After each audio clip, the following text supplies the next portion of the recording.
ಹುಬ್ಬಳ್ಳಿಯಲ್ಲಿ ಸುದೀಪ್ ನಟ ಆಡಿದ್ದ ಕೆಲವು ಮಾತುಗಳು ಈಗ ನೀವು 4 ದಿನ ಆದರೂ ಇಳಿತಾ ಇರೋಂಗೆ ಕಾಣಿಸ್ತಾ ಯಾವುದುವೆ. ಆದರೆ ಅವರ ಸಿನಿಮಾಗೆ ಮಾತ್ರ ಅವ್ರು ಹೇಳಿದ್ದ ರೀತಿಯಲ್ಲೇ ಪೈರಸಿ ಎಂಬ ಮಹಾ ಮಾರಿ ಬಂದು ವಕ್ರಿಸ್ಕೊಂಡಂಗಿದೆ. 9,000 ಪೈರಸಿ ಲಿಂಕ್ ತೆಗೆದಿದ್ದಾರಂತೆ. ತಮಾಷೆ ಅಲ್ಲ 9,000 ಲಿಂಕ್ಸ್ ಅಂತಂದರೆ. ಅಂದರೆ ಯಾರೋ ಇಂಟೆನ್ಷನಲಿ ಉದ್ದೇಶಪೂರ್ವಕವಾಗೇ ಮಾಡ್ತಿದ್ದಾರೆ ಅಂತ ಆಯ್ತು. ಇದನ್ನು ಇಲ್ಲಿದ್ರೆ ಆ ಪ್ರಮಾಣದಲ್ಲೆಲ್ಲ ಯಾರೂ ಮಾಡ್ಲಿಕ್ಕೆ ಹೋಗಲ್ಲ. ಈ ಬಾರಿ ಸಿಗಾಕೊಂಡ್ರೆ ಬಿಡಲ್ಲ ಅಂತಿದ್ರು. ನೀವು ಹೋದ ಸರಿನೇ ಬಿಡಬಾರ್ದಿತ್ತು, ಕಾಲ್ ಕತ್ತರಿಸ್ಬೇಕಾಗಿತ್ತು.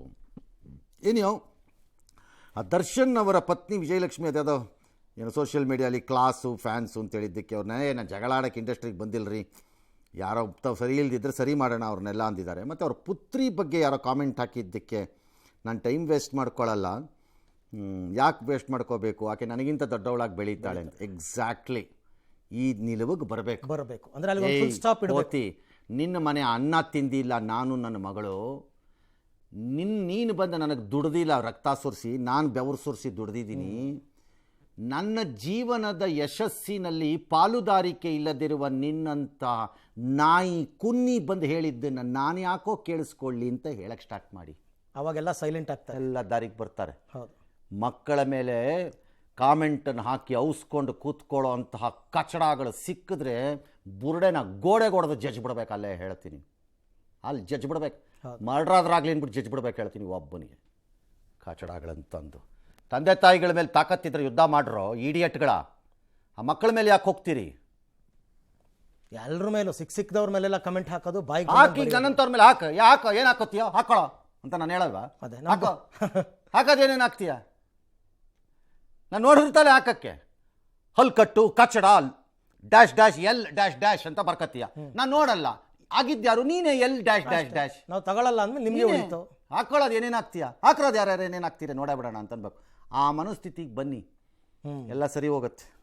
ರೈಟ್. ಇನ್ನು ಕಾಂಗ್ರೆಸ್ನ ಹಿರಿಯ ನಾಯಕ ದಿಗ್ವಿಜಯ್ ಸಿಂಗ್ ಅವರು ಏಕಾಏಕಿ ಬಿಜೆಪಿ ಮೇಲೆ ಅವರಿಗೆ ಪ್ರೀತಿ ಬಂದ್ಬಿಟ್ಟಿದೆ. ಗುಜರಾತ್ನಲ್ಲಿ ಒಂದು ಕಾರ್ಯಕ್ರಮ ನಡೀತು. ಅಲ್ಲಿ ಅಡ್ವಾಣಿ ಎದುರು ನರೇಂದ್ರ ಮೋದಿ ಅವರು ಹಿಂದೆ ನೆಲದ ಮೇಲೆ ಕೂತಿರೋದು ಒಂದು 1990ನೇ ಇಸ್ವಿದ ಒಂದು ಫೋಟೋ ಸ್ಕ್ರೀನ್ಶಾಟ್ ಹಾಕ್ಬಿಟ್ಟು, ನೋಡಿ ಬಿಜೆಪಿನಲ್ಲೇ ಇದೆಲ್ಲ ಸಾಧ್ಯ ಆಗೋದು, ಸಂಘ ಪರಿವಾರ ವ್ಯವಸ್ಥೆ ಒಳಗೆ ಹೇಗೆ ಬೆಳೆದು ಮುಖ್ಯಮಂತ್ರಿ ಮತ್ತು ಪ್ರಧಾನಿ ಆಗ್ಬೋದು ಅನ್ನೋದನ್ನ ಶ್ಲಾಘಿಸಿದ್ದಾರೆ. ಇದನ್ನೇ ಅಸ್ತ್ರವಾಗಿಟ್ಟುಕೊಂಡ ಬಿಜೆಪಿ ಇದು ಕಾಂಗ್ರೆಸ್ನಲ್ಲಿ ಸಾಧ್ಯನಾ ಅಂತ ಪ್ರಶ್ನೆ ಮಾಡಿದ್ದಾರೆ. ಪಕ್ಷ ವ್ಯವಸ್ಥೆ ಮತ್ತು ಸಂಘಟನೆಯ ವ್ಯವಸ್ಥೆಯ ಅಡಿಯಲ್ಲಿ ಆಳುವಂತಹ ಸಂಸ್ಥೆಗಳೆಲ್ಲ ಬದುಕುಳಿಯತ್ವೆ ಹಾಗೆ. ಕೌಟುಂಬಿಕ ಮತ್ತು ರಾಜವ್ಯವಸ್ಥೆಯಲ್ಲಿ ಬದುಕೋರು ಹಾಳಾಗಿ ಹೋಗ್ತಾರೆ.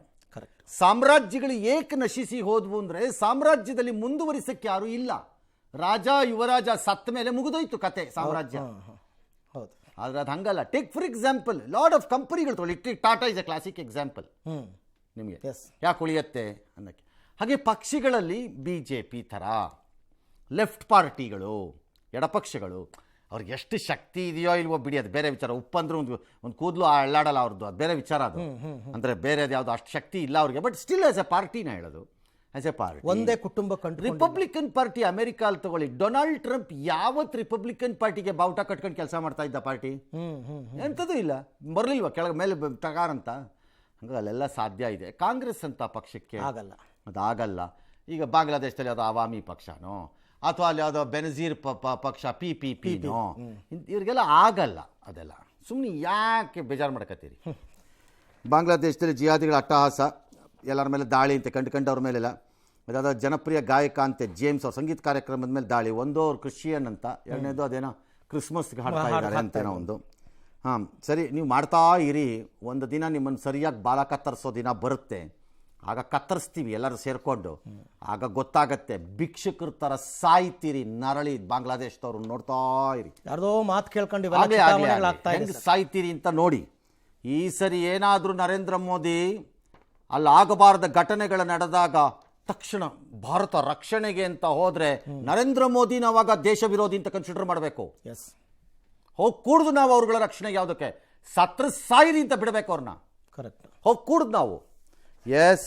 ಇನ್ನು ರಾಷ್ಟ್ರ ರಾಜಧಾನಿ ದೆಹಲಿಯಲ್ಲಿ ಹೊಸ ವರ್ಷಾಚರಣೆಗೆ ಕೌಂಟ್ಡೌನ್ ಶುರುವಾಗಿರೋ ಬೆನ್ನಲ್ಲೇ ದೆಹಲಿ ಪೊಲೀಸರು ಮಹತ್ವದ ಕಾರ್ಯಾಚರಣೆ ನಡೆಸಿದ್ದಾರೆ. ಆಪರೇಷನ್ ಆಘಾಟ್ 3.0 ಅಡಿಯಲ್ಲಿ 660 ಜನರನ್ನು ಬಂಧಿಸಿದ್ದಾರೆ.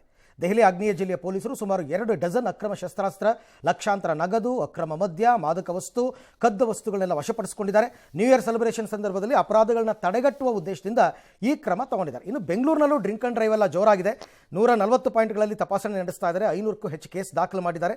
ಇದನ್ನ ನೋಡಿ, ಸೀಬರ್ಡ್ ಬಸ್ ಚಾಲಕ ಒಬ್ಬ ಡ್ರಿಂಕ್ ಅಂಡ್ ಡ್ರೈವ್ ತಗಲಾಕೊಂಡಿದೆ. ಯಾಕಂದ್ರೆ ಮೊನ್ನೆ ತಾನೇ ಒಂದು ಬಸ್ ದುರಂತ ಆಯ್ತಲ್ಲ, ಆ ಕಂಪನಿಯ ಬಸ್ ಚಾಲಕ ಕೂಡ ಕುಡಿದು ಸಿಕ್ಕಾಕೊಂಡಿದ್ದಾರೆ, ಕೇಸ್ ಹಾಕಿದ್ದಾರೆ. ಜೀನಿ ಸ್ಲಿಮ್ ತಗೊಳಕ್ಕೆ ಸ್ಟಾರ್ಟ್ ಮಾಡಿದ್ನು, ಅವಾಗ ಮಂತ್ಲಿ ಪೀರಿಯಡ್ಸ್ ಆಗ್ತಾ ಇದೀನಿ. PCOD ಪ್ರಾಬ್ಲಮ್ ನಾರ್ಮಲ್ ಆಗಿದೆ, ಥೈರಾಯ್ಡ್ ನಾರ್ಮಲ್ ಆಗಿದೆ. ಪೀರಿಯಡ್ಸ್ ಎಲ್ಲ 6 ಮಂತ್ ಆದ್ರೂ ಆಗ್ತಾ ಇದಿಲ್ಲ, ಇವಾಗ ರೆಗ್ಯುಲರ್ ಪೀರಿಯಡ್ಸ್ ಆಗ್ತಾ ಇದೆ. ಜೀನಿ ಸ್ಲಿಮ್ ನ ಯೂಸ್ ಮಾಡಿ 8 ತಿಂಗಳಲ್ಲಿ 55 kg ಸಣ್ಣ ಆಗಿದ್ದಾರೆ. ಜೀನಿ ಸ್ಲಿಮ್ ತಗೊಳ್ಳಿ, ಬೇಗ ಸಣ್ಣ ಆಗ್ತೀರಾ, ಫ್ಯಾಟ್ ಲಾಸ್ ಆಗ್ತದೆ. ಜೀನಿ ಸ್ಲಿಮ್ ನ ಯೂಸ್ ಮಾಡಿ 100% ಯಾವುದೇ ಸೈಡ್ ಎಫೆಕ್ಟ್ ಇಲ್ದಂಗೆ ಸಣ್ಣ ಆಗ್ತೀರಾ. ಅರಣ್ಯ ಸಿಬ್ಬಂದಿ ಮೇಲೆ ಹುಲಿ ದಾಳಿ ಮಾಡಿರೋ ಘಟನೆ ಬಂಡೀಪುರದ ಮರಹಳ್ಳಿ ನಡೆದಿದೆ. 3 ಹೋಗಿದ್ರಂತೆ, ಹುಲಿ ಬಂದು ಒಬ್ಬನು ಒಂದು ಕೊಟ್ಟಿದೆಯಂತೆ, ಕೊಟ್ಟ ತಕ್ಷಣ ಅವನು ಅಲ್ಲೇ ಸ್ಪಾಟಲ್ಲೇ ಹೋಗ್ಬಿಟ್ಟ ಪಾಪ. ಅರಣ್ಯದ ವಾಚರ್ ಅಂತೆ ಅವರು, ಪಾಪ 8 ವರ್ಷದಿಂದ ಮಾಡ್ತಿದ್ದಂತೆ. ಈಗ ಅವ್ರಿಗೇನೋ ಜಾಬ್ ಒಂದು ಕೊಡ್ತೀವಿ, ಫ್ಯಾಮಿಲಿಗೆ ಪರಿಹಾರ ಕೊಡ್ತೀವಿ ಅಂತ ಇಲಾಖೆಯವರು ಹೇಳಿದಾರಂತೆ. ಇನ್ನು ಹುಲಿ ಸಂರಕ್ಷಿತ ಅರಣ್ಯದಲ್ಲಿ ಮಾಲಾಧಿಕಾರಿಗಳು ನಡ್ಕೊಂಡು ಹೋಗುವಾಗ ಮುಂದಕ್ಕೆ ಹೋದ್ರಂತೆ, ಆಗ ಅರಣ್ಯ ಸಿಬ್ಬಂದಿ ಬೇಡ ಅಂತ ತಡೆದಿದ್ದಾರಂತೆ. ನನ್ನ ಪ್ರಕಾರ ಅವ್ರು ಮಾಡಿದ್ದು ಸರಿ ಇದೆ.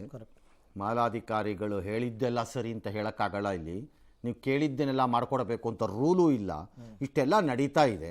ಏನಾದರೂ ಹೆಚ್ಚು ಕಡಿಮೆ ಆಗಿ ನೀವು ನಡ್ಕೊಂಡು ಹೊರಟಾಗ ದಾರಿಲಿ ಬಂದು ಯಾವ್ದಾದ್ರು 4 ಹೊಡೆದಾದ್ರೆ ಯಾವನು ಉತ್ತರ ಕೊಡ್ತಾನೆ? ನಿಮ್ಮ ಸಿಟಿ ರವಿನೇ ಬರ್ತಾರಾಗ. ಅರಣ್ಯಾಧಿಕಾರಿಗಳು ಯಾರು ಬಿಟ್ಟಿದ್ದು ಅಂತ ಬೇಕಾರೆ ಸರಿ ಇದೆ ಮಾಡಿದ್ದು. ಬೇಕಿದ್ರೆ ಅಷ್ಟು ದೂರ ಗಾಡಿನಲ್ಲಿ ಹೋಗಿ, ಇಲ್ದಿದ್ರೆ ಬೇರೆ ರೂಟಲ್ಲಿ ಅದನ್ನು ಹೇಳಿದ್ದಾರೆ ಸರ್ ಅವರು, ಅದನ್ನು ಹೇಳಿದ್ದಾರೆ, ಹೋಗಿ ನಾನೇ ವೆಹಿಕಲ್ ಮಾಡ್ಕೊಡ್ತೀನಿ ಅಂತ. ಅಯ್ಯಪ್ಪ ಇಲ್ಲ, ಫಾರೆಸ್ಟ್ ಅವ್ರು ಮಾಡಿರೋದೇ ಸರಿ ಇದೆ ಈಗ ನಡೀತಿರೋ ಘಟನೆಗಳಿಗೆ.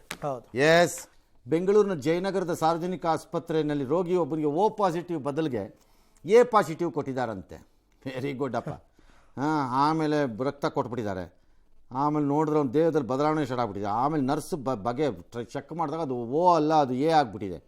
ತಕ್ಷಣ ಗಾಬರಿ ಆಗೋರೆಲ್ಲ ಹೇಳಿದ್ದಾರೆ. ಫುಣ್ಣಿಗೆಲ್ಲ ಟ್ರೀಟ್ಮೆಂಟ್ ಕೊಟ್ಟು ಅವ್ರನ್ನ ಬಚಾವ್ ಮಾಡ್ಕೊಂಡಿದ್ದಾರೆ. ಈಗ ಡಾಕ್ಟರ್ ಸುರೇಂದ್ರ ಯಾರೋ ಅಲ್ಲಿ ಆಸ್ಪತ್ರೆಯವರು ಲ್ಯಾಬೊರೇಟರಿ ಸಿಬ್ಬಂದಿ ಉಮೇಶ್ ವಿರುದ್ಧ ತಿಲಕ್ ನಗರ ಠಾಣೆಯಲ್ಲಿ ದೂರು ಕೊಟ್ಟಿದ್ದಾರೆ. ಶೋಕಾಸ್ ನೋಟಿಸ್ ಕೊಟ್ಟಿದ್ದಾರೆ, ಕ್ರಮ ತಗೋತೀವಿ ಅಂತ ಹೇಳಿದ್ದಾರೆ. ಬರೀ ಹೇಳ್ಬಿಟ್ಟು ತುಪ್ಪ ಸವರ್ಬಿಟ್ಟು 2 ದಿನ ಆದಮೇಲೆ ಎಲ್ಲ ಸುಮ್ಮನೆ ಆಗ್ತೀರಿ, ಅಷ್ಟು ನಿರ್ಲಕ್ಷ್ಯ ಮಾಡೋದು ಮಾಡ್ತೀರಿ ನೀವು. ನೋಡೋಣ, 1 ವಾರ ಆದಮೇಲೆ ಚೆಕ್ ಮಾಡ್ತೀವಿ ಅದೇನು ಕಡ್ದು ಕಾಂಪ್ಟೆ ಆಗ್ತೀರಿ ಅಂತ. ಎಸ್. ಇನ್ನು ಮೈಸೂರು ಅರಮನೆ ಬಳಿ ನಡೆದಂತಹ ಸ್ಫೋಟ ಪ್ರಕರಣ. ಇದರಲ್ಲಿ ಈಗ ಅರಮನೆ ಭದ್ರತಾ ವೈಫಲ್ಯ ಬಟಾಬಯಲಾಗಿದೆ. ಅಲ್ಲೇ 20 ಅಡಿ ದೂರದಲ್ಲೇ ಒಂದು ಆಧುನಿಕ ತಂತ್ರಜ್ಞಾನ 360 ಡಿಗ್ರಿ ಕ್ಯಾಮರಾ ಇದೆ, CCTVದು. ಅದರಲ್ಲಿ ಏನೂ ರೆಕಾರ್ಡೇ ಆಗಿಲ್ಲ. ಆಮೇಲೆ ಆ ಸ್ಥಳದಲ್ಲಿ ಹೀಲಿಯಂ ಪೌಡರ್ನ ಕೂಡ ಪೊಲೀಸರು ಸೀಸ್ ಮಾಡಿದ್ದಾರೆ.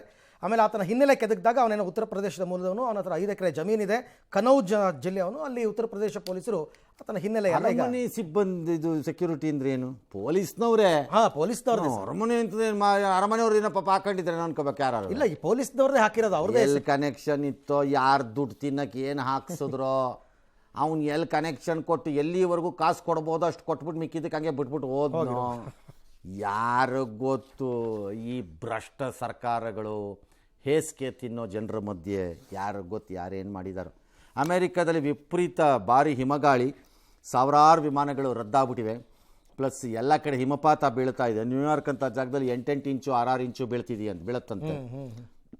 ಓದಾಡ್ತಿದ್ದಾರೆ. ಕ್ರಿಸ್ಮಸ್ಸು, ಸಾಮಾನ್ಯ ಕ್ರಿಸ್ಮಸ್ಸಲ್ಲಿ ಸ್ವಲ್ಪ ಸ್ನೋ ಇರುತ್ತೆ, ಬಟ್ ಇದು ಟೂ ಮಚ್ ಆಗಿದೆ. ಕ್ಯಾಲಿಫೋರ್ನಿಯಾನಲ್ಲಿ ವಿಪರೀತವಾಗಿ ಫ್ಲಡ್ಸ್. Very good. ಆಫ್ರಿಕಾ ಖಂಡದ ಸೊಮಾಲಿಲ್ಯಾಂಡ್ ಪ್ರದೇಶವನ್ನು ಸ್ವತಂತ್ರ ಮತ್ತು ಸಾರ್ವಭೌಮ ರಾಷ್ಟ್ರ ಅಂತ ಇಸ್ರೇಲ್ ಅಧಿಕೃತವಾಗಿ ಘೋಷಣೆ ಮಾಡಿದೆ.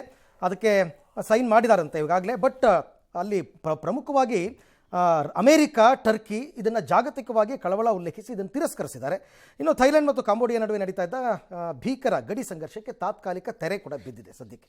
ಚೀನಾದ ಅತ್ಯಂತ ವೇಗದ ಮ್ಯಾಗ್ಲೆವ್ ರೈಲು ಕೇವಲ 2 ಸೆಕೆಂಡ್ಗಳಲ್ಲಿ ಗಂಟೆಗೆ 700 ಕಿಲೋಮೀಟರ್ ವೇಗನ ತಲುಪುವ ಮೂಲಕ ಹೊಸ ದಾಖಲೆ ಬರೆದಿದೆ. ಮ್ಯಾಗ್ಲೆವ್ ಅಂತಂದರೆ largely I think it runs on magnetic elevated ಪೊಸಿಷನ್ಸಲ್ಲಿ, ಸೊ ರೆಸಿಸ್ಟೆನ್ಸ್ ಕಡಿಮೆ ಇರುತ್ತೆ ಅಂತ ಇರ್ಬೋದು. ಈ ಪರೀಕ್ಷೆ ಮಾಡಿದ್ದಾರೆ, ಒಳ್ಳೆಯದಾಗಲಿ. ಇದುವರೆಗೆ ಪರೀಕ್ಷೆ ಸೂಪರ್ ಇದದು ಸ್ಪೀಡ್, ಇದು 2 ಸೆಕೆಂಡಲ್ಲಿ ತಲುಪೋದು. ಆ ಸ್ಪೀಡ್ ಈಗ 0 to 60 ಅನ್ನಲ್ವಾ, 5 ಸೆಕೆಂಡಲ್ಲಿ ಆ ಥರ. ಅದಕ್ಕೆ ನೋಡಿ, ತುಂಬ ಚಳಿ ಇದ್ದಂಗಿದೆ, ಭಾಳ ಹುಷಾರಾಗಿರಬೇಕು. ಮಂಜು ವಿಪರೀತವಾಗಿದೆ. ಗಾಡಿ ಓಡಿಸೋರು ಪರ್ಟಿಕ್ಯುಲರ್ಲಿ ರಜಾ ಗೀಜಾ ಅಂದ್ಕೊಂಡು ಹೋಗಿದ್ದೀರಿ ತುಂಬ ಜನ, ವಾಪಸ್ ಬರೋವಾಗ ಹುಷಾರಾಗಿರಿ. ಸ್ವಲ್ಪ ಸೂರ್ಯ ಬಂದ ಮೇಲೆ ಪ್ರಯಾಣಗಳನ್ನು ಮಾಡಿ. ಬೇಗ ಅರ್ಲಿ ಮಾರ್ನಿಂಗ್ ಹೊರಟ್ಬಿಡೋಣ ಅಂತ ಹೊರಡಬೇಡಿ. ಲೇಟಾಗಿ ಹೋದರೆ ರೋಡ್ ಖಾಲಿ ಇರುತ್ತೆ ಅಂತ ಹೋಗಬೇಡಿ. ಬಹಳ ಡೇಂಜರಸ್ ಸಿಚುಯೇಷನ್ಸ್ ಇದ್ದಂಗಿದೆ ರೋಡ್ಸಲ್ಲಿ. ಹುಷಾರು, ಟೇಕ್ ಕೇರ್, ಎಲ್ಲರಿಗೂ ಒಳ್ಳೆಯದಾಗಲಿ. ನಮಸ್ಕಾರ.